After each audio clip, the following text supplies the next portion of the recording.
Hi everyone, welcome to stocks with Rohit again. मैंने recently एक reel डाली थी एमएससी पे, मेट्रोपॉलिटन स्टॉक एक्सचेंज पर, जिसमें मैंने आपको कुछ ओवरव्यू दिया था एमएससी के बारे में। और मैंने कहा था कि इसके ऊपर मेरा एक डिटेल वीडियो आएगा जिसमें मैं पूरी क्लैरिटी के साथ बताऊंगा कि कौन कौन इसमें इन्वेस्टेड है, किस तरीके से एमएससी अनलिस्टेड मार्केट में खरीदा जा सकता है, साथ में कैसे हैं इसके फाइनेंशियल्स, बैलेंस शीट, पीएनएल, सब कुछ आज हम इस वीडियो में डिस्कस करेंगे। तो बने रहिए लास्ट तक के। वीडियो लंबा हो सकता है इसलिए आप इसको 1.5x में भी देख सकते हैं। तो यहां पर मैंने एक वेबसाइट खोल के रखी हुई है unlistedzone.com। ये रैंडम वेबसाइट है, ना इससे आपको कुछ खरीदना है ना कुछ बेचना है, बट यहाँ पर डिस्कशन वाइज और डिटेल के लिए मैंने यहाँ पर ये पर्टिकुलर वेबसाइट को खोल के रखा हुआ है। आपको दिख रहा है metropolitan stock exchange unlisted share है, 6.5 पर ट्रेड कर रहा है अभी। और यहां पे आपको दिखेगा कि मिनिमम क्वांटिटी 10,000 की ही बाय कर सकते हैं, उससे नीचे आप बाय नहीं कर सकते हैं।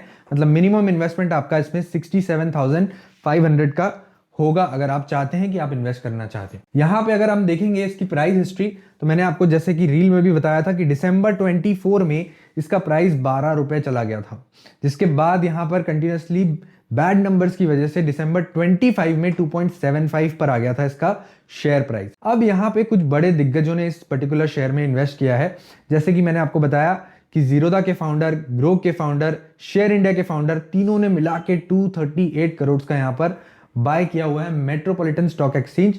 और इसमें इन्होंने 2 रुपए पर अपना इन्वेस्टमेंट किया था, जो कि अब इनका इन्वेस्टमेंट ऑलमोस्ट 3x हो चुका है। मतलब ऑलमोस्ट ये 700 750 करोड़ तक के पहुंच चुका है। ये तीनों ग्रुप के अलावा भी अगर मैं देखूं तो इसमें बहुत बड़े बड़े इन्वेस्टर्स अभी भी इन्वेस्टेड हैं। और ये लोग इन्वेस्ट क्यों करते हैं? क्योंकि इनके लिए ऐसे छोटे ग्रुप में जो आगे जाके बड़े बनने की क्षमता रखता है, छोटा स्टेक लगाना इनके लिए कोई बड़ी बात नहीं है।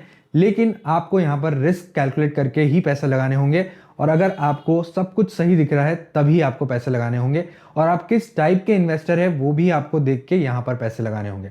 रील में मैंने बताया था कि अगर आप रिस्की इन्वेस्टर है तो डेफिनेटली यहां पर आप कुछ स्टेक बाय कर सकते हैं, और यहां पे अगले 20 सालों के लिए इसमें पर्टिकुलरली बेट कर सकते हैं एमएससी के ऊपर। अब आगे चलते हैं, कुछ डिटेल देखेंगे एमएससी के बारे में और डिसीजन लेंगे लास्ट में कि क्या इसमें पैसे लगाना भी चाहिए या नहीं लगाना चाहिए, और कितने सालों तक के अगर हम इसमें पैसे लगाते हैं तो हमारा पैसा ब्लॉक रह सकता है, वो भी समझेंगे। तो मेट्रोपॉलिटन स्टॉक एक्सचेंज एक full service national level stock exchange है, मतलब सिमिलर टू एनएससी, बीएससी, और ये अब आ गया है एमएससी। तो ये सेम मतलब काम करता है जो एनएससी करता है, जो बीएससी करता है। एनएससी में हमारे पास टोटल कंपनीज है लगभग 2600 के पास, और बीएससी में हमारे पास टोटल कंपनी है लगभग 55-75 के पास। लेकिन एमएससी में केवल और केवल 130 कंपनीज ही ट्रेड करेगी, और इसने अभी 27 जनवरी से अपनी ट्रेडिंग वापस से रिज्यूम की है, जिसकी वजह से इसका प्राइस 2.75 के आसपास से 6.75 तक के पहुंच गया है। अब यहां पे देखेंगे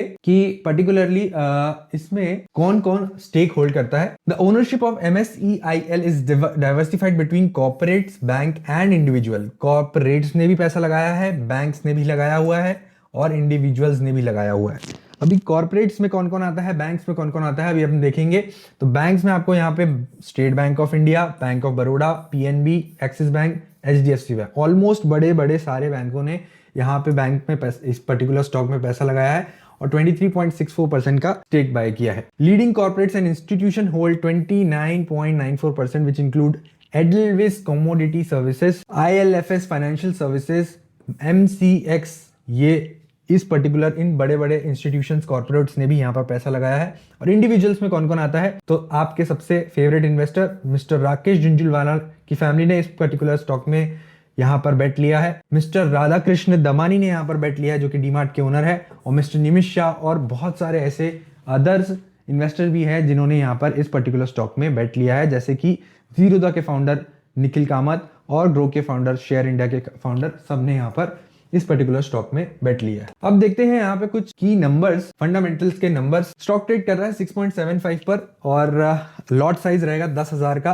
52 वीक 9 है, और दिसंबर 24 में इसका प्राइस लगभग 12 का हाई लगा चुका है।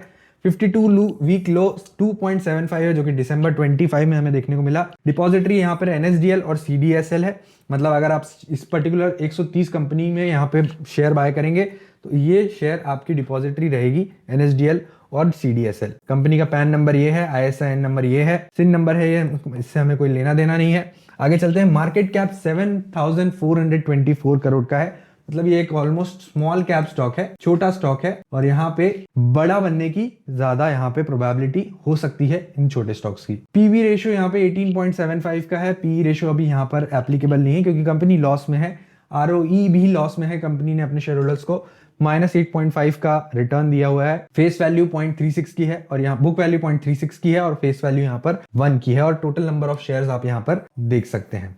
इतने शेयर्स लोग होल्ड करते हैं। आगे देखेंगे इसकी इनकम स्टेटमेंट, बैलेंस शीट और कैश फ्लो। इनकम स्टेटमेंट में आपको क्लियरली यहाँ पे करोड़ में रेवेन्यू दिख रहा है और यहाँ पे रेवेन्यू डाउन साइड जाते हुए दिख रहा है। तो क्लियरली यहाँ पर रेवेन्यू हमें डिपिक्ट करता है कि रेवेन्यू में यहाँ पे ग्रोथ नहीं है। दूसरी चीज, ग्रॉस मार्जिन अगर आप देखोगे तो यहाँ पे घटते ही जा रही है, वर्स होते जा रही है, और इबिटा आप देखोगे तो यहाँ पर आपको लॉस बढ़ते हुए दिख रहा है। अब यहाँ पर ट्रेडिंग यहाँ पे स्टार्ट हुई है तो 2026 के फाइनेंशियल्स देखने लायक होंगे, और क्योंकि 2.75 से अब प्राइस 6.75 गया है, most of the people are यहाँ पे anticipating that the price should go up because 2026 में इनका रेवेन्यू थोड़ा सा इंक्रीज होगा बिकॉज ऑफ द ट्रेडिंग। आगे देखते हैं, ओपीएम वर्स्ट होते जा रहा है, बहुत खराब ओपीएम होते जा रहा है। एबिटा मार्जिन्स भी बहुत खराब होते जा रहे हैं, पीबीटी मार्जिन्स भी खराब होते जा रहे हैं, और यहाँ पे आपको पैट दिख रहा होगा 30 crore minus, 18 crore minus, 50 crore minus और 34 करोड़ माइनस।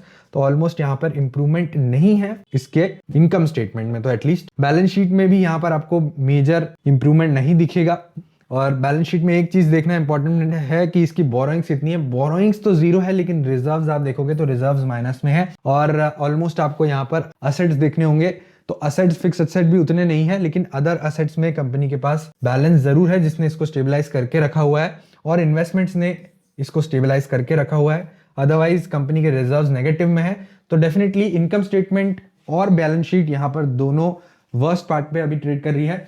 यहाँ पे कंपनी के बैलेंस शीट भी अच्छी नहीं दिख रही है और साथ साथ में कंपनी के इनकम स्टेटमेंट भी अच्छे नहीं दिख रहे हैं। आइए देखते हैं कैश फ्लो में देखेंगे तो डेफिनेटली कैश फ्लो में भी आपको यहाँ पे ऑपरेटिंग कैश फ्लो से नेगेटिव यहाँ पे दिखेगा, which is again a bad sign. Investment से यहाँ पर इस पर्टिकुलर रीजन में नेगेटिव दिख रहा है तो ये एक पॉजिटिव साइन है, लेकिन अगेन ऑपरेशन से अगर कैश फ्लो जनरेट नहीं कर पा रही है कंपनी तो फिर इसका फ्यूचर में टिकना थोड़ा सा यहाँ पर मुश्किल हो जाता है। और यही एक रीजन है कि यहाँ पर अगर आप रिस्की इन्वेस्टर है और बेट ले सकते हैं कि अगर आपका इन्वेस्टमेंट जीरो भी हो जाए तो आपको चलेगा, डेफिनेटली इसमें बेट आप ले सकते हैं। यहाँ पे हम देखेंगे कि कितना परसेंट किसने होल्ड किया हुआ है, हमने डिस्कस कर चुके हैं, और कंपनी के चेयरमैन के बारे में यहाँ पर बताया हुआ है। इसके बाद मुझे एक पॉइंट डिस्कस करना इंपॉर्टेंट लगा यहाँ पर, इस पे अगर आप बाय कर लेते हैं तो क्या क्या रिस्क यहाँ पे आपको लेने होंगे। Risk of buying metropolitan stock exchange. पहला तो लिक्विडिटी रिस्क। लिक्विडिटी रिस्क मतलब आपको कभी भी बेचना होगा तो दिक्कत आ सकती है। ये पर्टिकुलर आईपीओ कब आएगा? लिस्टेड मार्केट में। लिस्टेड मार्केट में आने के बाद भी आप इसको 6 महीने तक के नहीं बेच पाएंगे। डेफिनेटली लिस्टिंग होने के बाद भी अगर कोई लिस्टिंग गेन्स रहते हैं तो आप बुक नहीं कर पाओगे क्योंकि आपने इसको अनलिस्टेड मार्केट में खरीदा है। डेफिनेटली अनलिस्टेड मार्केट में आप इसे बेच जरूर सकते हो, लेकिन आपको बायर मिलना जरूरी है, जो कि थोड़ा सा मुश्किल होता है अनलिस्टेड मार्केट में मिलना। तो एक लिक्विडिटी रिस्क होती है कि आप उस पैसे को वापस से कन्वर्ट नहीं कर पाओगे कैश में easily.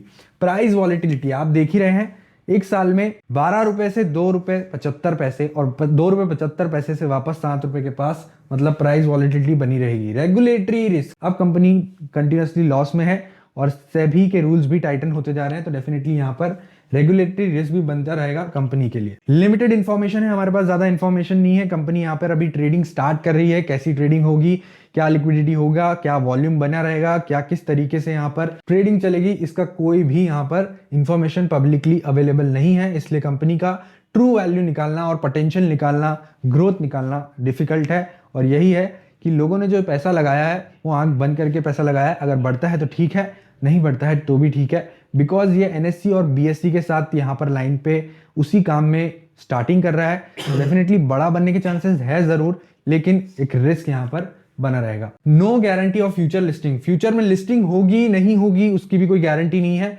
Investing in metropolitan stock exchange unlisted shares with the expectation of future listing on public exchange carries the risk that listing may not occur। यहाँ पे कंपनी यहाँ पे डिसीजन ले लेगी कि हमको लिस्टिंग करना ही नहीं है, तो फिर आपको अनलिस्टेड मार्केट में इसके शेयर को ढूंढना पड़ेगा, बायर को ढूंढना पड़ेगा और आपको शेयर्स उसको बेचने होंगे। अगर कोई मिलता नहीं है बायर तो डेफिनेटली आपके पैसे यहाँ पर वेस्ट हो सकते हैं। और कंपनी स्पेसिफिक रिस्क तो रहते ही हैं, जहां पर इसके रिजर्व बिगड़ सकते हैं, बोरोइंग्स बढ़ सकती है, लॉसेस हो सकते हैं कंपनी को, और लॉसेस होने की वजह से कंपनी बंद भी हो सकती है। तो रिस्क काफी बड़े हैं और यहाँ पे पोटेंशियल गेन्स और पोटेंशियल पॉजिटिव पॉइंट्स काफी कम है। और ये पर्टिकुलर शेयर 2.75 के रेट पर था दिसंबर 25 में, वहां से 300% का जंप एक ही महीने में दे चुका है। तो डेफिनेटली यहाँ पर बड़ा रिस्क इन्वॉल्व हो चुका है। तो डेफिनेटली अगर आपको इन्वेस्ट करना है तो एक रिस्क फैक्टर को देख के ही करना पड़ेगा। अब बात करेंगे कि कैसे यहाँ पर इन्वेस्ट कर सकते हैं। तो बहुत सारे प्लेटफॉर्म है अनलिस्टेड मार्केट के, लेकिन आपको वो प्लेटफॉर्म चूज करना है जो कि मोस्ट ट्रस्टेड है। तो मेरे हिसाब से सबसे ट्रस्टेड मुझे लगता है इनक्रेड। आप इनक्रेड पे जाके अपना अकाउंट बना सकते हैं और देख सकते हैं, वहां से आप बाय भी कर सकते हैं। सारा प्रोसीजर आपको समझ में आ जाएगा जैसे ही आप इनक्रेड की आप यहाँ पे डाउनलोड करोगे। ये पर्टिकुलर वीडियो एमएससी के बारे में मैं इसलिए बना रहा हूँ क्योंकि बिना सोचे समझे बहुत सारे लोग इसमें इन्वेस्ट करेंगे, क्योंकि एक 6 रुपए का शेयर है। लेकिन आपको रिस्क भी समझने होंगे जो मैंने डिस्कस किए यहाँ पे, कि अगर आपको इसका बायर नहीं मिला, लिस्टिंग नहीं हुई, प्राइस वॉलिटिलिटी बनी रही या फिर शेयर प्राइस डाउन हो गए, तो फिर आपका एक बड़ा लॉस हो सकता है। तो इन सारी चीजों को समझ के आप डिसीजन लीजिए। कमेंट सेक्शन में मुझे बताइए जरूर कि क्या आप इसमें इन्वेस्ट करेंगे या नहीं, और देखते रहिए स्टॉक्स विद रोहित।